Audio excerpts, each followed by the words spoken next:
to the channel Your Sunday Tutor. I hope you all are doing great. Well, I know it's too late to upload second part of the topic noun, and sorry for this.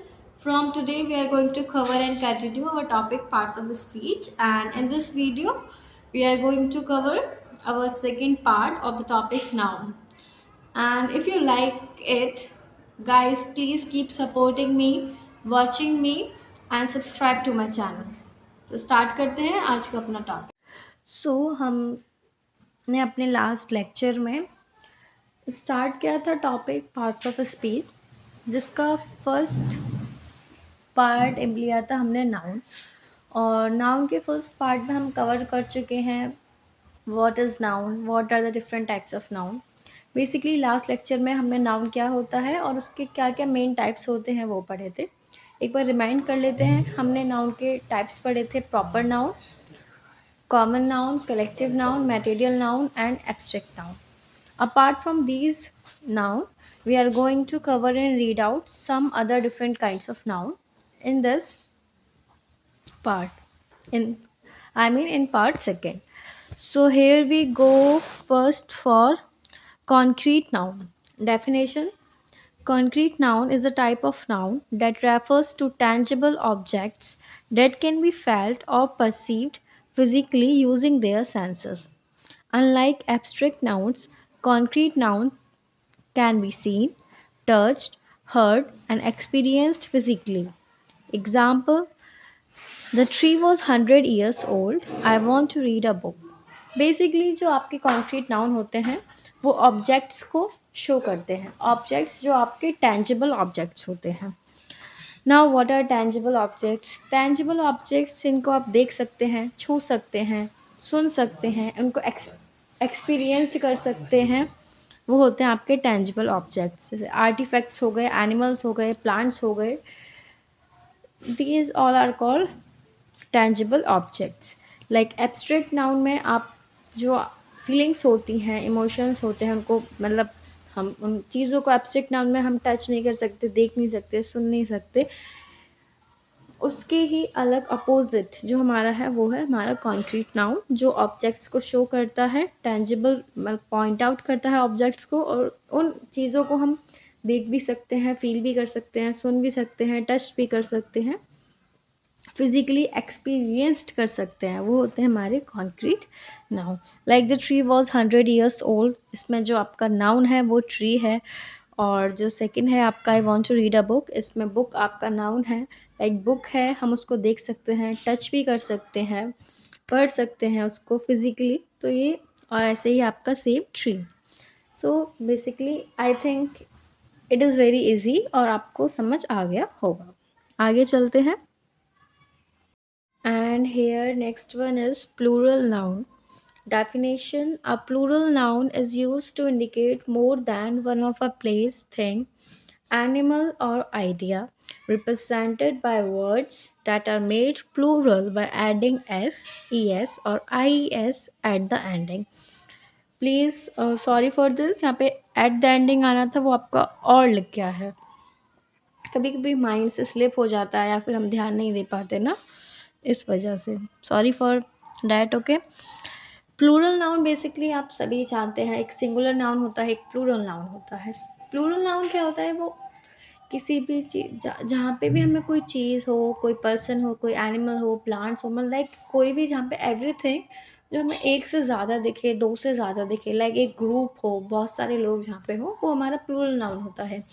Grammatically plural noun को हम कैसे form करते हैं? जो भी हमारा word है, like singular noun से हम प्लूरल नाउन कैसे बनाते हैं? जो हमारा सिंगुलर वर्ड होता है उसके एंड में या तो हम एस लगा देते हैं, या फिर ई एस लगाते हैं, या फिर आई ई एस लगाते हैं वर्ड के according. For example, we bought a few oranges from the market yesterday, हमने कल बाज़ार से कुछ संतरे खरीदे। ऑरेंजेस यहाँ पे आपका प्लूरल नाउन है, ऑरेंज होता आपका सिंगुलर नाउन, ऑरेंज में एस लगा दिया तो आपका फॉर्म हो गया plural noun. I think it is quite enough to understand plural noun, right? There were a lot of dishes to be clean. Again sorry, यहाँ पे आपका बी आएगा, एन ही लिख गया है। All the candies were sweet. आगे चलते हैं। Now possessive noun. Possessive noun is a word used to indicate ownership or possession of something. It shows possession or that something belongs to someone. It is often formed by adding a apostrophe s at the end of the word, which show that the noun owns or possess something. Possessive noun indicate करता है ownership को और possession को, किसी भी चीज़ को लेके वो हो सकता है।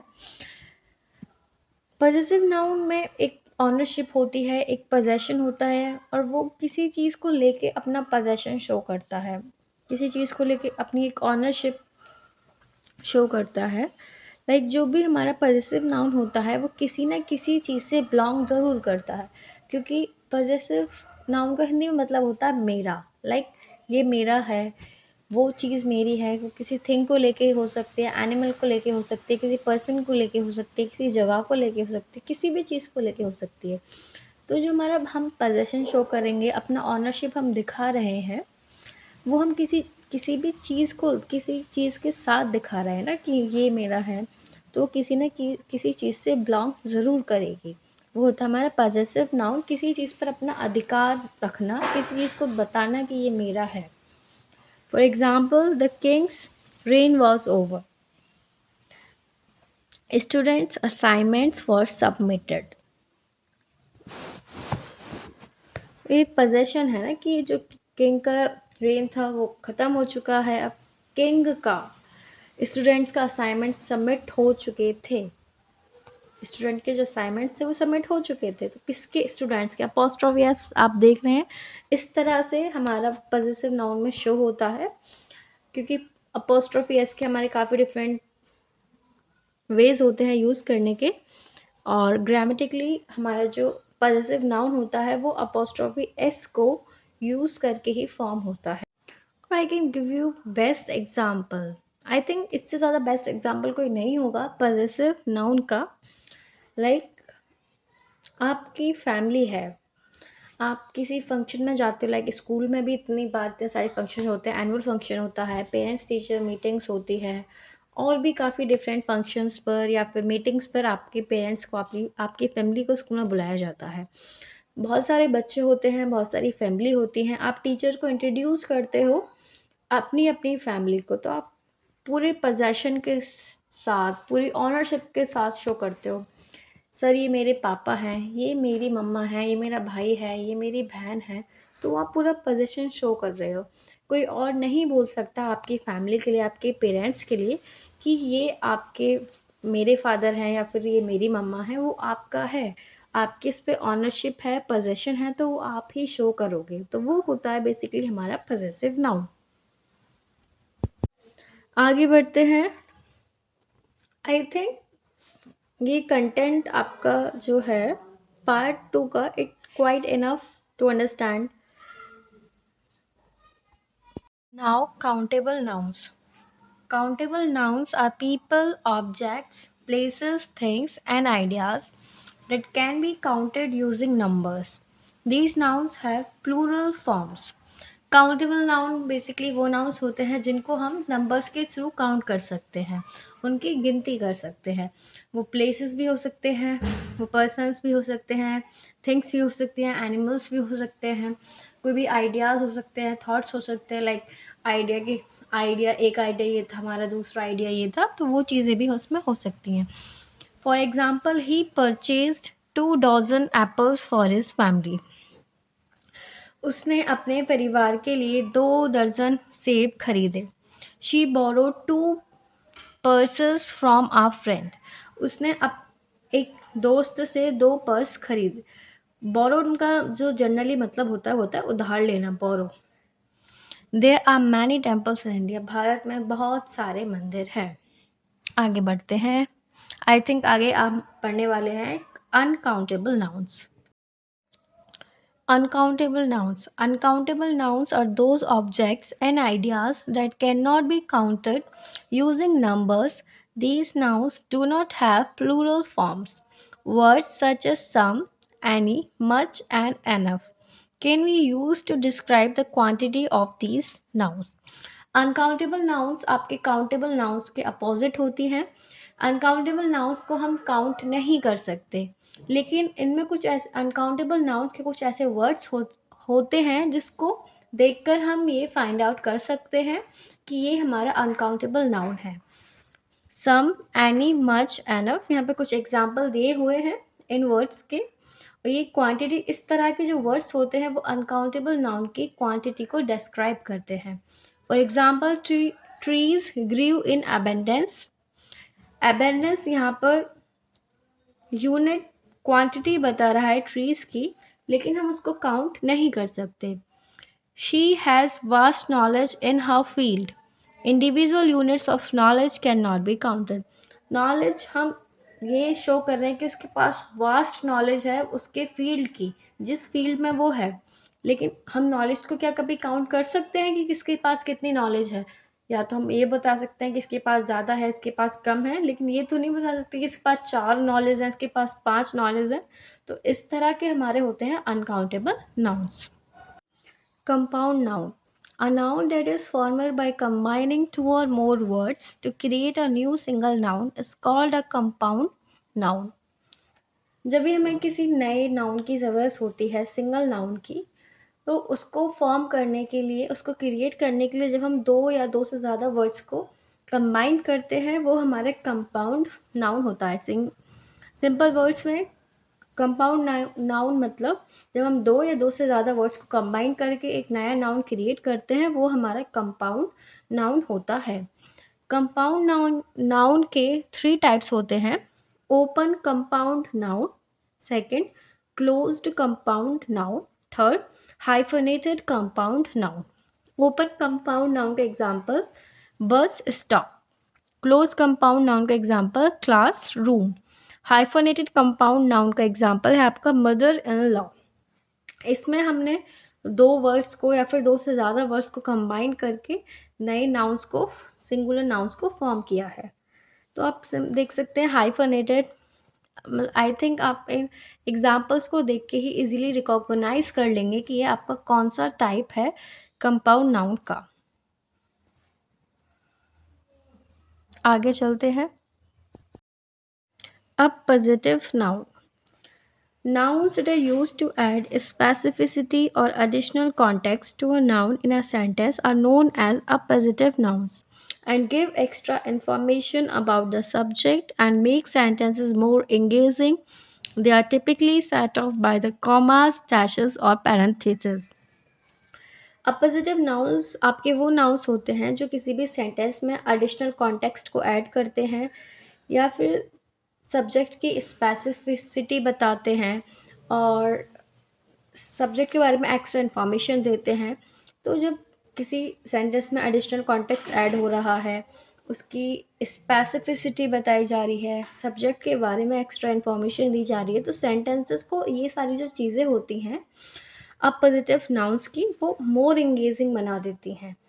और ये ज़्यादातर टिपिकली ग्रामेटिकली जब फॉर्म होती हैं कॉमास, डैशेस और पैरेंथेसिस से इन सेंटेंसेस को फॉर्म किया जाता है। Example, the country India is known for its culture.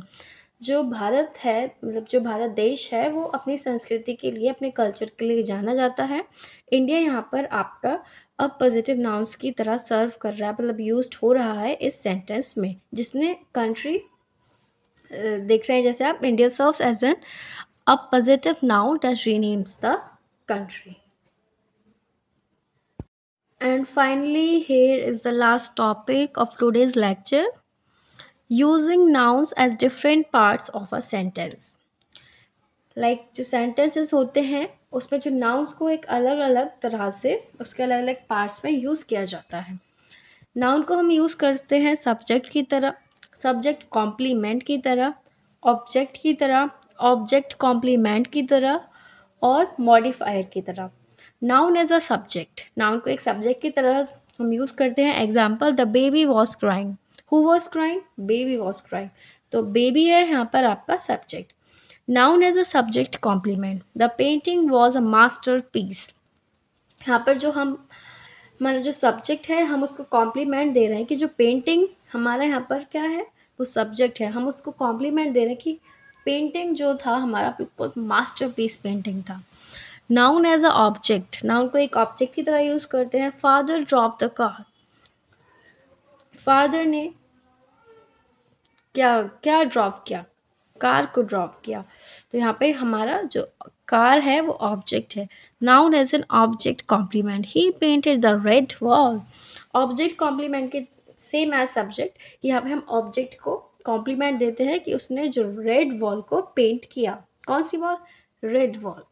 Noun as a modifier, he threw his coffee cup in the dustbin.